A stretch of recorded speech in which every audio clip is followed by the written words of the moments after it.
बघा, आपण मागच्या व्हिडिओमध्ये जो आपला प्रॅक्टिस सेट सर्कल टॉपिकमधला जो होता प्रॅक्टिस सेट 3.4 त्यातला लास्ट क्वेश्चन होता 8 नंबरचा क्वेश्चन हा आपला कंप्लीट झाला. आता याच्यानंतरचा जो आहे theorem of angle between tangent and secant जो थेरम आहे तो थेरम कोणता बघायचा आहे आपल्याला?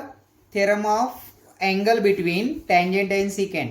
आता या सर्कलमध्ये M is the centre of the circle and AM is a secant and BC is a tangent. The angle between tangent and secant. Which angle of between tangent and secant? Angle ABC is the angle between tangent and secant. आता याच्यामध्ये आपल्याला काय म्हणता येईल बघा, यात आपण असं म्हणू शकतो की सेगमेंट किंवा रे BC ray BA is secant. BA is a secant. Why? Ray BA is the intersect of circle. सर्कलला तो काय करताय? इंटरसेक्ट करताय. म्हणून रे BA is a secant and segment किंवा रे BC is a tangent.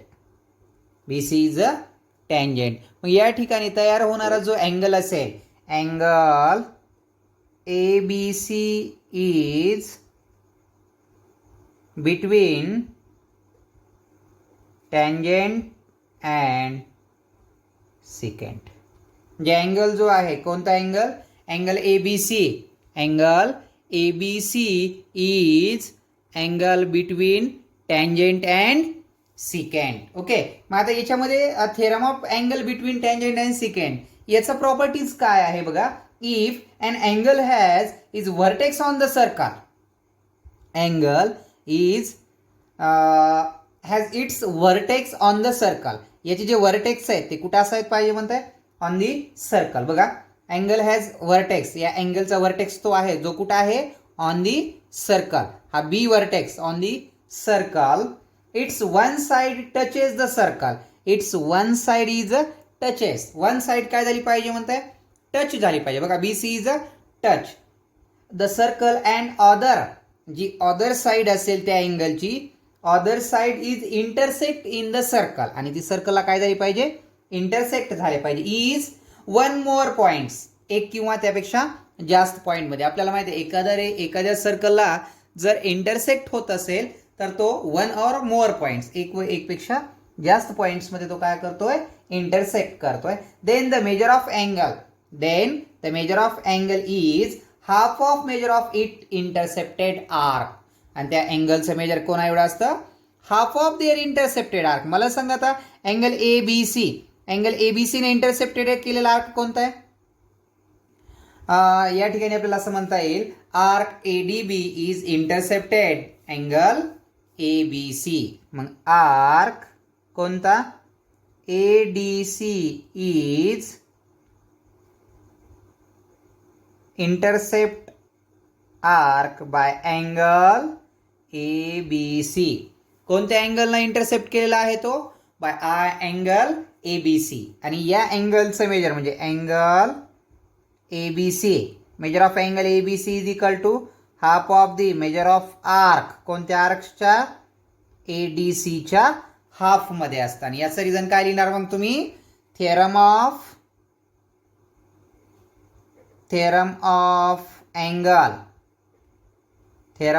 Angle between tangent and secant. काय theorem म्हणणार मग तुम्ही?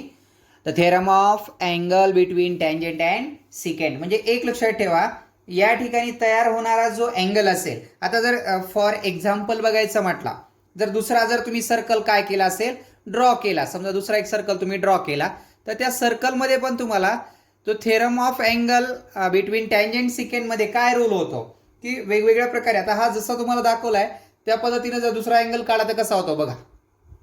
पहा, जर आपण दुसरा एक जर सर्कल ड्रॉ केला तर त्या सर्कलमध्ये बघा, आता यामध्ये one ray is a intersect, QP is a secant and QR is a tangent. मग या ठिकाणी आपण जर याचं एक्सप्लेन करायचं म्हटलं तर आपण असं म्हणू शकतो, ray QP is secant and Q R is tangent. मग क्यू आर टँजेंट झाल्यावर या टँजेंटनं तयार होणार angle between tangent and secant, angle P Q R, angle P Q R is equal to half of measure of arc P X Q, measure of arc P X Q. Reason काय लिहिणार? Angle between किंवा theorem of angle between tangent and secant. म्हणजे एक लक्षात ठेवा, ज्या पद्धतीने आपण इन्स्क्राइब्ड अँगलचा रूल वापरतो की नाही, ज्या पद्धतीने इन्स्क्राइब्ड अँगलचा रूल वापरतो त्याच मेथडमध्ये किंवा त्याच पद्धतीनं हा theorem of angle between tangent and secant हा आहे. म्हणजे त्याच्यामध्ये बी आपल्याला माहिती आहे इन्स्क्राइब्ड अँगलचं मेजर किती असतं? The measure of inscribed angle is half of there intercepted arc. Similarly the measure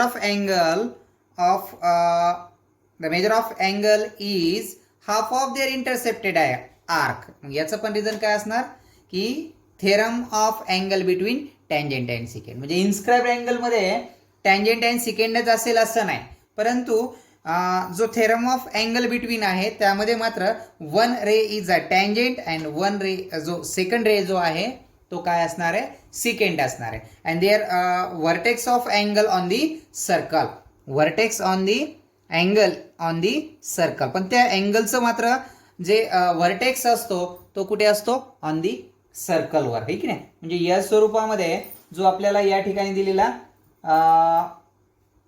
theorem of angle between tangent secant हा जो थेरम आहे हा थेरम महत्वाचा नाही. म्हणजे महत्वाचा म्हणजे कशासाठी नाही की तुम्हाला प्रूव्ह दॅट करा किंवा टू प्रूव्ह असा विचारला जाणार नाही, परंतु याची जी प्रॉपर्टीज असते, जे प्रॉपर्टीज आपल्याला क्वेश्चन सॉल्व्ह करण्यासाठी जी प्रॉपर्टीज वापरावं लागते त्या प्रॉपर्टीजचा वापर मात्र आपल्याला या ठिकाणी करावा लागतो, आहे की नाही. म्हणजे या स्वरूपामध्ये जो प्रॉपर्टीज आहे कोणती? Theorem of angle between tangent and secant. म्हणजे ज्या सर्कलमध्ये एक टँजेंट आणि एक सिकेंड असते आणि त्यांनी तयार केलेला जो अँगल असतो तो अँगल कुठे असला पाहिजे? The vertex angle is on the circle, is on the circle, सर्कलवर असला पाहिजे. तर त्यावेळेस त्या अँगलचं मेजर देअर इंटरसेप्टेड आर्क्सच्या किती असतं? हाफमध्ये असतं. मग हे कोणता थेरम आहे? Theorem of angle between tangent and secant. Okay. आता याच्यानंतरचा जो दुसरा थेरम किंवा दुसरा प्रॉपर्टीज आहे तो बघूया. बघा कोणती प्रॉपर्टीज याच्यानंतरची? अल्टरनेटिव्ह, जो या ठिकाणी अल्टरनेटिव्ह अँगल म्हटलं जायचं. आता एक लक्षात ठेवा, अल्टरनेटिव्ह अँगल थेरम जो होता तो जुन्या सिलेबसमध्ये त्याला अल्टरनेट अँगल असं म्हटलं जायचं, बरोबर आहे की नाही. परंतु इथे तुम्हाला म्हटलं फक्त alternative statement of the above theorem. जो आपला आता थेरम दिलता theorem of angle between tangent secant, ज्यावेळेस टँजेंट सिकेंड मध्ये जो असतो त्याचा जो एक अल्टरनेटिव्ह असतो, त्याचा एक विरुद्ध असतो, तो कशा पद्धतीने होतो. म्हणजे इथं पण तुम्हाला काय असलं पाहिजे? वन सेगमेंट किंवा one ray is a secant and one ray is a tangent. आणि त्याच्यामध्ये अल्टरनेट कसा तयार होतो तो आपण आता बघूया. चालतंय, बघू आता आपण तो.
टाकू.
चला बघा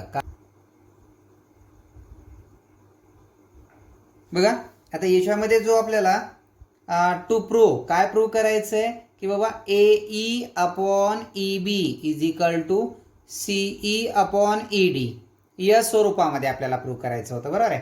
हे टू प्रूव्ह मध्ये आलं. कन्स्ट्रक्शन काय केलंय, ड्रॉ ए सी आणि ड्रॉ बी डी हे ड्रॉ केलं, बरोबर आहे. आता प्रूफमध्ये बघताना एक लक्षात ठेवा. पहिल्यांदा आपण हा ट्रायंगल बघूया, ए ई सी हा जो ट्रायंगल आहे आणि हा इकडचा जो ट्रायंगल आहे, या दोन ट्रायंगलमध्ये आपल्याला बघायचं. बघा हा व्हर्टिकली अपोजिट अँगल होऊ शकतात, बरोबर आहे. Vertically opposite angle are congruent. एक तर व्हर्टिकली अपोजिट अँगल झाले, vertically opposite angle are congruent. आता याच्यानंतरचा आपल्याला अजून एक अँगल आपल्याला कॉन्ग्रंट असणं गरजेचं आहे किंवा तो दाखवावा लागेल. मग मात्र आपण ए टेस्ट दाखवू शकतोय. आता एक मिनिट इकडे बघा, अँगल सी ए बी, हा सी ए बी जो आहे कोणत्या आर्कमध्ये इन्स्क्राईब्ड आहे, सी बी आर्क्समध्ये. बघा हो का, हे इकडे गेलेला, बरोबर आहे. म्हणजे या ठिकाणी जो अँगल सी ए बी असेल, ठीक नाही, याचा major half of C B, C बीच्या हाफमध्ये असा.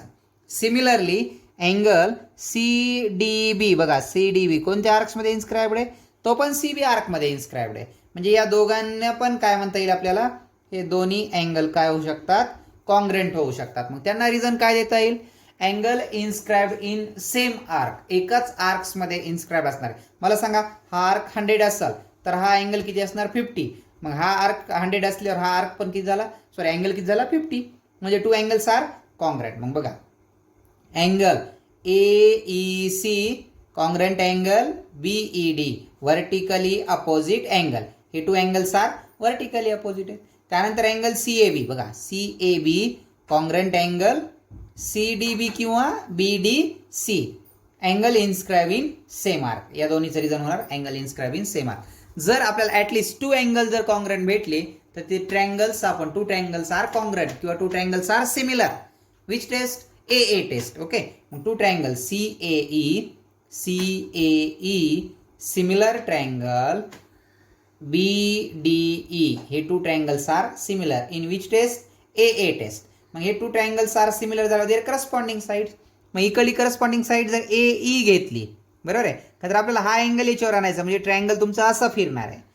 ए E upon E D, A E upon E D किंवा D E is equal to C E upon B E, बरोबर आहे. Cross multiplication, A E into B E is equal to D into C, A into E is equal to C into A D. म्हणजे या स्वरूपात जो तुमचा जो theorem of internal division chord आहे, ठीक नाही, theorem of internal division chord या ठिकाणी काय होतंय, तो कंप्लीट होतंय. आता याच्यानंतरचा जो आपल्याला बघायचा आहे की theorem of external division chord. Two chords आहेत पण त्या टू कॉर्ड्स इंटरसेक्ट झाल्यात कुठे, इंटेरियर. आता ज्या टू कॉर्ड्स असणार आहेत, two chords intersect exterior of the circle, सर्कलच्या कुठे असणार, डिव्हिजन ऑफ कॉर्ड्स, आहे की नाही, एक्सटर्नल डिव्हिजन कॉर्ड्स, त्या डिवाइड करणार आहेत दोन्ही एकमेकीला, ठीक नाही, विभागणार आहेत. परंतु दोन लोकेशन आहेत. हे लोकेशन कोणतं होतं, इंटेरियर, इंटरनल. आता जो बघायचा आहे तो कोणता असणार, एक्सटर्नल. ठीक आहे, बघूया नेक्स्ट जो आहे तो theorem of external division chord. Okay, बघा याच्यानंतरचा जो आपण बघायला बघतोय theorem of external division of chord, theorem of external division of chord. External division कॉर्डचा जो थेरम आहे तो आपल्याला या ठिकाणी बघायचा आहे. ओके, आता जसं ज्या पद्धतीनं आपण बघितलं होतं की जो कॉर्ड होत्या त्या कॉर्ड इंटरसेक्ट इंटरनल आणि ह्या कॉर्ड आहेत त्या डिव्हिजन एक्सटर्नल आणि मग ज्या कॉर्ड डिव्हिजन होत्या इंटरनलमध्ये. मग याच्यामध्ये जो थेरम आहे आपल्याला, की नाही, तो अगोदर गिवन लिहावा लागेल. आणि टू प्रूव्ह, काय प्रूव्ह करायचं आहे आपल्याला, इथं पण प्रूव्ह तेच होणार. कोणता बघा, ए ई इंटू बी ई. आता काय करावं लागणार तुम्हाला की जो इथून इथपर्यंत एक्सटेरियर पॉईंट आहे, A E into B E, similarly C E into D E, म्हणजे या पॉईंट पासून इथपर्यंतचा into is equal to E C, B E into E A किंवा ए ई या स्वरूपामध्ये. मग आपण गिवन मध्ये काय लिहू शकतो बरं सांगा, याला गिवन मध्ये काय लिहिता येईल. हां बघा काय लिहिणार गिवन, या ठिकाणी chord A B and chord CD intersect exterior point. Chord AB and chord CD intersect exterior point at E. हे गिवन लिहिलं. टू प्रो काय प्रूव्ह करायचं आहे आपल्याला? टू प्रूव्ह मध्ये टू प्रूव्ह करायचं आहे AE into BE is equal CE into DE. Okay, construction केलं आपण.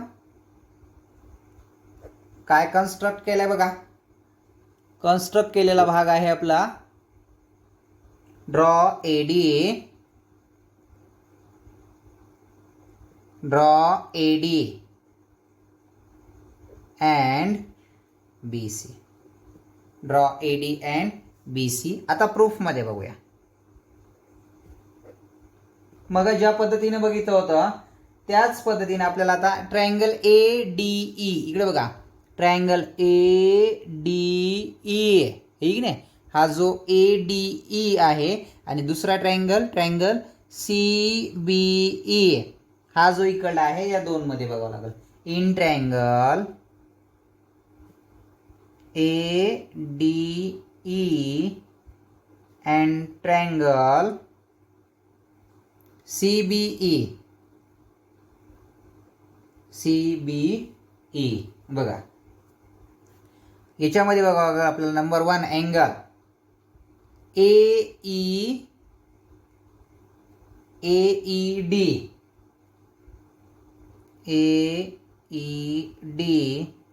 Congruent angle. बघा आता कोणता angle AED. Similarly angle CEB याला रिझन लिहिता येईल कॉमन अँगल. AED कुठे बघा, AED आणि CEB हा जो अँगल आहे तो कसला अँगल आला? कॉमन अँगल आला. ठीक आहे. त्यानंतर angle DAE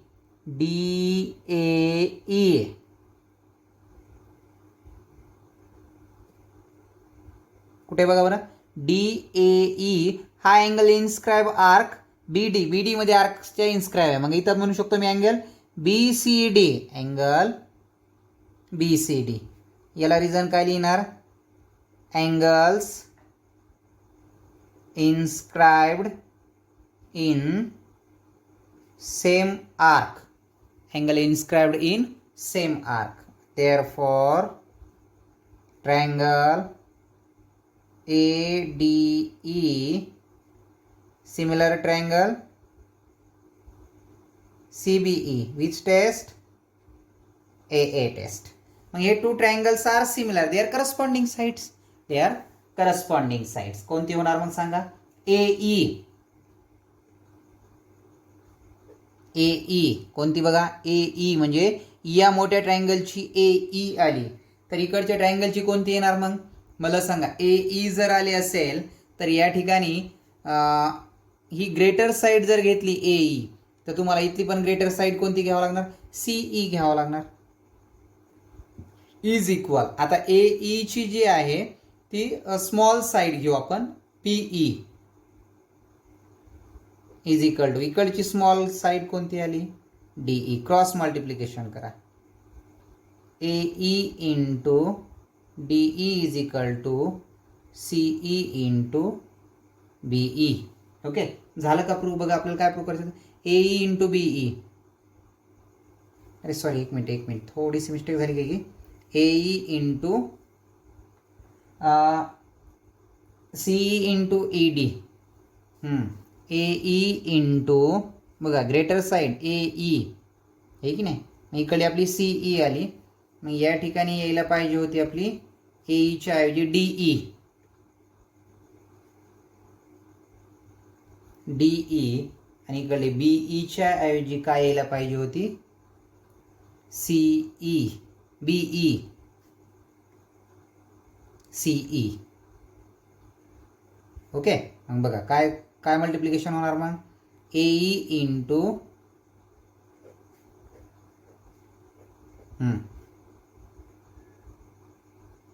AE into CE is equal to